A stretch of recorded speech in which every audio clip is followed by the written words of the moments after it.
Greece's financial crisis and default was created by various factors such as huge national debt, a contracting economy, tax evasion, and a struggling economy.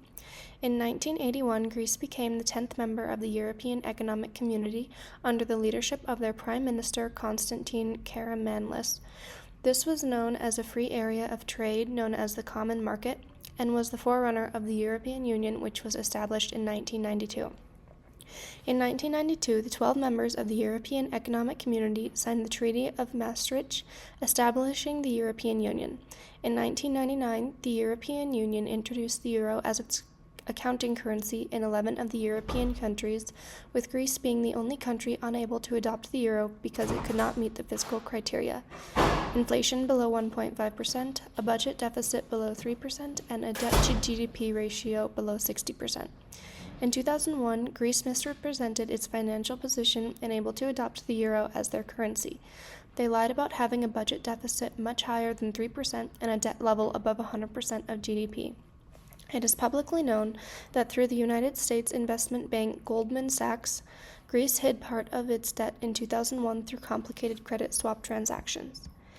In 2004, Greece decided to host the Summer Olympics, costing their country 9 billion euros. This caused a rising deficit of 6.1% and a debt-to-GDP ratio of 110.6% in 2004. The unstable financial situation led to the European Commission placing Greece under fiscal monitoring in 2005. In 2007, the global financial crisis began. With borrowing costs increasing and financing options becoming slim, Greece was unable to maintain its rising debt. This led to be known as the financial crisis and debt default, which began in 2009. During Greece's financial crisis, they borrowed a total of roughly 290 billion euros over 3 bailout programs from the European Union. The first bailout in 2010 was for 110 billion euros, the second bailout in 2012 was for 130 billion euros, and the third bailout consisted of an 18 billion euro grant and loans from the European Union's Recovery Fund. Greece's debt-to-GDP ratio peaked in 2020 at 207%. Greece's financial crisis and default has been resolved, but there are still ongoing effects and consequences, so they are still working through how to lower debt levels and sustain growth. These are some of the major vulnerabilities prior to the Greek financial crisis. So the criteria to enter the Eurozone: inflation below 1.5%, a budget deficit below 3%, and debt to GDP ratio below 60%. Two of those things the Greek government lied about to enter the EU, and that was debt to GDP ratio, which they had sitting around 115.1%, and the budget deficit, which was well above 3%, over 4 times at 12.5%. And the Greek government was really poor at collecting taxes. Over 30 billion euros a year went uncollected. And then they spent triple the amount of money they had planned on the Olympics, increasing their debt. They spent $11 billion on it, and they still have to maintain these buildings to today. So a lot of people found that untrustworthy, and they lost confidence in the Greek government. And then they lied to the rest of the EU, and then public officials and just the overall government was seen as very untrustworthy.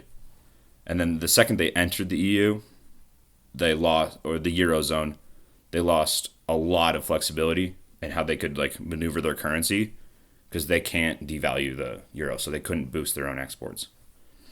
And so that was some of the major vulnerabilities in Greece prior to their financial crisis.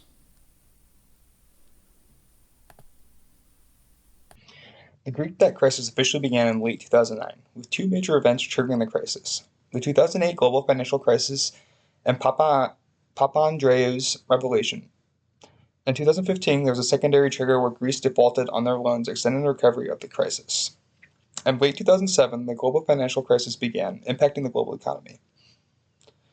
Greece was heavily affected by this crisis, with a loss in confidence in the ability of lenders to be able to pay their debt. Yields on foreign debt increased, which meant Greece had to pay more for the debt they had. This made it increasingly hard for Greece to finance their debt obligations. In other words, Greece's liabilities dramatically increased without their assets increasing. The financial crisis also decreased economic activity and tax revenue, making it even more difficult for Greece to handle their debt.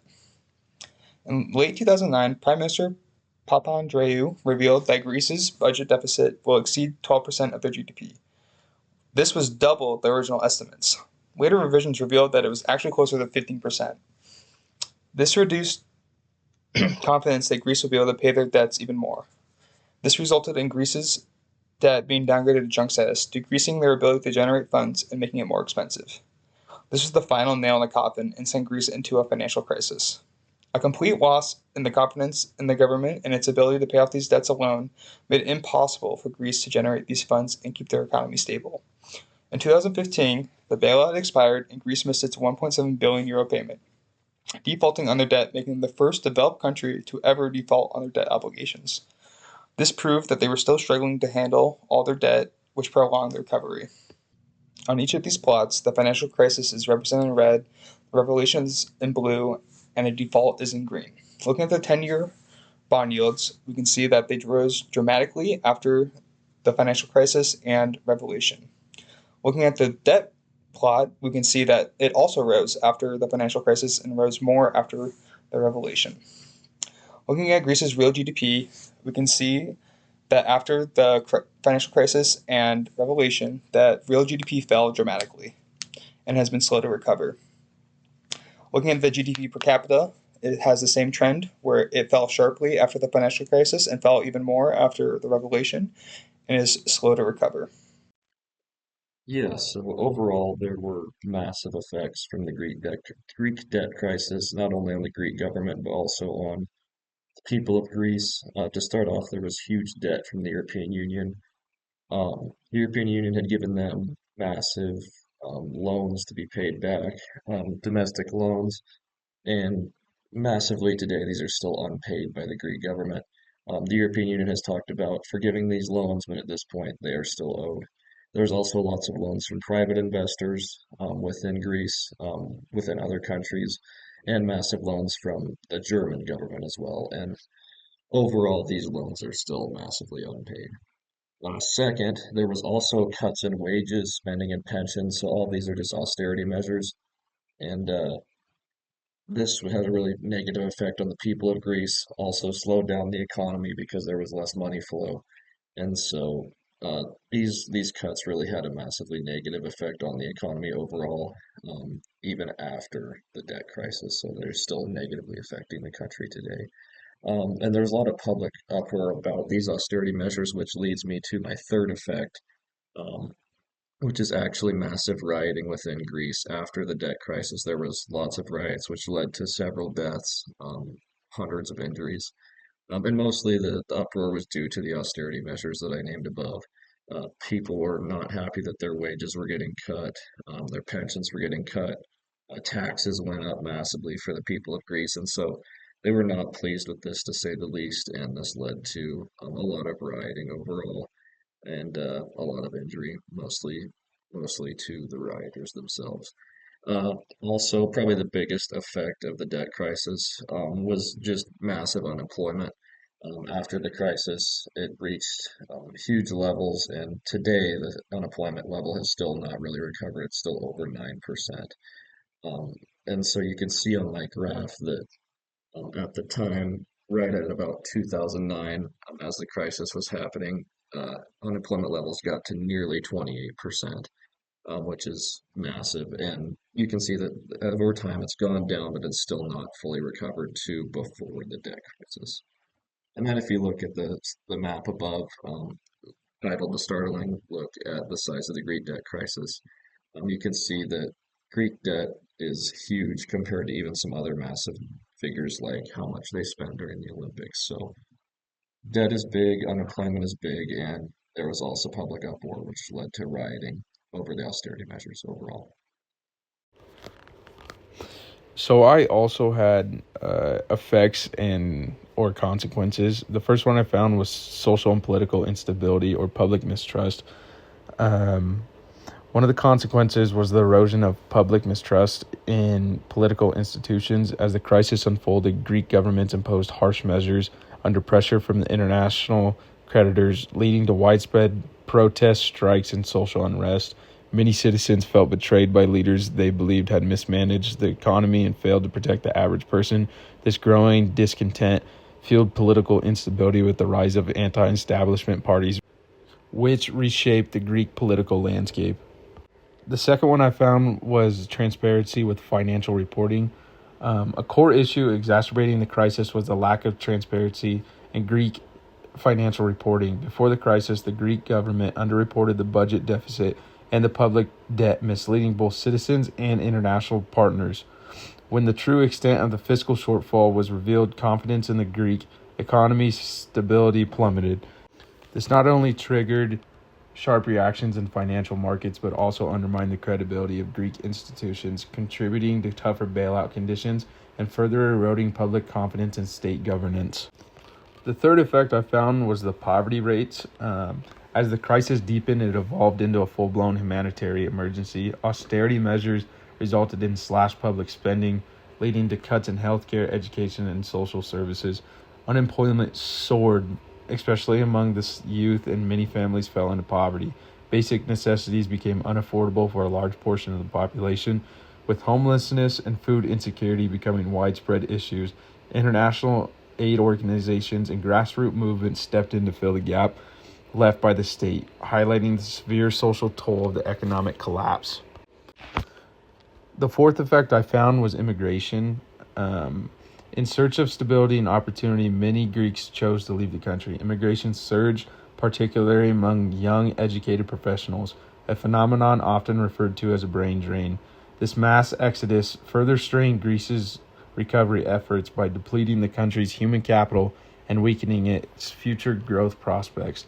Entire communities were affected as families were split across borders and a sense of collective despair took hold.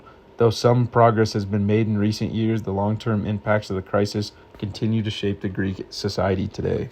All right, so now on to some solutions to the Greek debt crisis. I'm going to start in the short term and how they were able to avoid defaulting. A lot of it came from European help, which included rescue packages from the EU and the International Monetary Fund, along with the European Central Bank launching their securities market program, which bought Greek bonds on secondary markets to boost market confidence. Now, you might be wondering, why does the rest of Europe care if Greece defaults? A lot of it has to do with them being on the euro.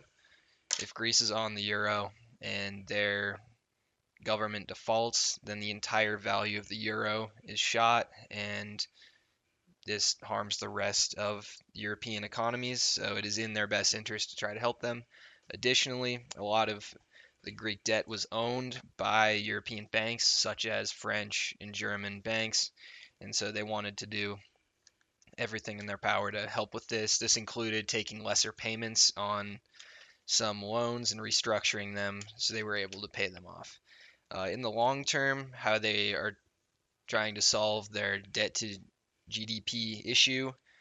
It involves some spending cuts and tax increases by the government. This is to try to get to a 2% budget surplus, which they have promised to keep until 2060. That's their goal. And then additionally, they're taking measures to stimulate their GDP, which includes less regulation on the private sector. If there's less regulation, then this means there could be more production. As we can see on the graph on the right, their GDP is on the rise. So that is helpful. Even with COVID shooting them down a little bit, they bounced right back after COVID. So it looks like they have some healthy GDP growth, which should help with this.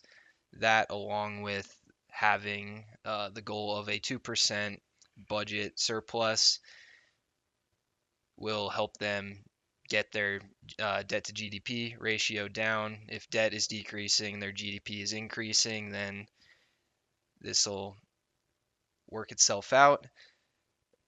They still have a long ways to go, as their debt to GDP ratio is around 158% currently, but they're on the right track and have taken significant measures to help with this.